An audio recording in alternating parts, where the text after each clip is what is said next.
नमस्कार मित्रों, आप देख रहे हैं भारत पत्रिका न्यूज यूट्यूब चैनल। वलसाड़ जिला के उमरगांव तालुका के पुनहाट गांव में स्थित अखंडानंद आश्रम और श्री बच्छराज गौशाला से एक ऐसी तस्वीर सामने आई है जो इंसानियत की सबसे बड़ी मिसाल बन गई है। एक तरफ भीषण बाढ़ में करीब 75 गौएं बह गईं, लाखों रुपए का सामान बर्बाद हो गया, लेकिन दूसरी तरफ यही आश्रम अपने दर्द को भूलकर हजारों बाढ़ पीड़ित तक भोजन, कपड़ा और राहत सामग्री पहुंचा रहा है। देखिए ये विशेष रिपोर्ट। પાણીનું એમ કહીએ તો જિંદગીમાં એટલું પાણી નહીં જોયું હોય. ભલે દરિયામાં પાણી છે પણ આ તો દરિયા કરતા પણ ભયાનક પાણી હતું. અને એ 23 તારીખની રાત્રે ચડ્યું અને 24 તારીખના સવારે વહેલી સવારે 5 વાગે ઉતર્યું. ત્યાં સુધી અમને તો એમ જ લાગતું હતું કે અમારો સહારો કેવલ ભગવાન છે, બાકી બચવાની કોઈ શક્યતા નહોતી. અને આશ્રમમાં 2 કલાકની અંદર એટલું બધું પાણી ફરી વળ્યું કે અમને કોઈ ચાન્સ જ નહીં મળ્યો કે અમે ગાય માતાને બચાવી શકીએ. આપણી પાસે વચરાજગીર ગૌશાળામાં ટોટલ 150 ગૌ માતાઓ હતી એમ કહેવાય. એમાંથી અડધી એટલે કે 75 ગૌ માતા તણાઈ ગઈ પાણીમાં. 25 જણાની તો ડેડ બોડી અમને ગાય માતાની મળી ગઈ છે.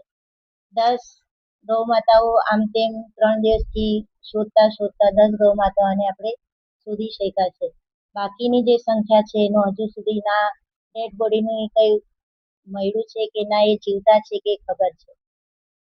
બીજું, પાણી એવી રીતે આવ્યું કે આશ્રમની જે કઈ ઘર વખરી છે એમાં પછી રાશન આવી જાય, મરી મસાલા, આશ્રમમાં જે કઈ સુવિધાઓ હતી, ઇલેક્ટ્રોનિક આઇટમો, રોટલીનું મશીન, લોટ બાંધવાનું મશીન, ઘરઘંટી, washing machine, fridge, TV, computer, એ બધું જ પાણીની સાથે નીકળી ગયું.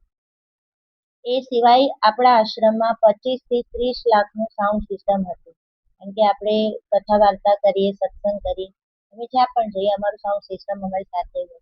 તો એ સાઉન્ડ સિસ્ટમમાંથી એક માઇક પણ અત્યારે કામ આવે એવી પરિસ્થિતિમાં રહ્યું નથી. કે અહીંયાથી પુનાટ 3 રસ્તા પર પેટ્રોલ પંપ છે, ત્યાં 600 જણા હતા અને એમાંથી 600 માંથી એક પણ વ્યક્તિ અમારા સુધી પહોંચી શકે એવી કોઈ પરિસ્થિતિ હતી નહીં, એટલું પાણી હતું. એટલે અમે તો ઠીક છે, ઝઝુમી રહ્યા છે આ પરિસ્થિતિથી.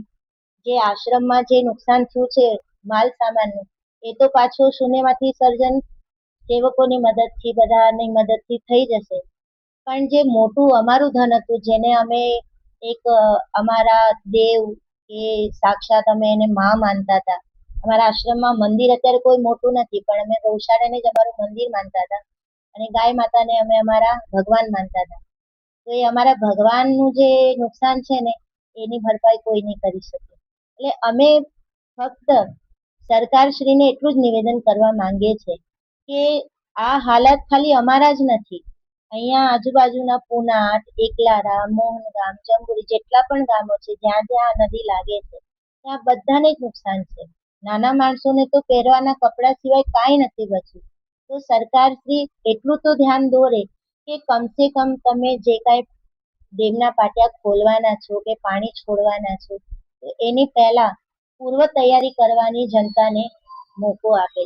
બીજું, જાણ કરે. અને અડધી રાત્રે તમે ખોલો તો એક તો લાઇટ પણ ન હોય ભારે વરસાદને કારણે, કારણ કે આપણા વલસાડ જિલ્લામાં 45 ઇંચ વરસાદ પડ્યો, એમાં પાટિયા ખોયલા, એટલે વરસાદનું પાણી પ્લસ એ પાણી, તો માણસ કરે તો કરે શું?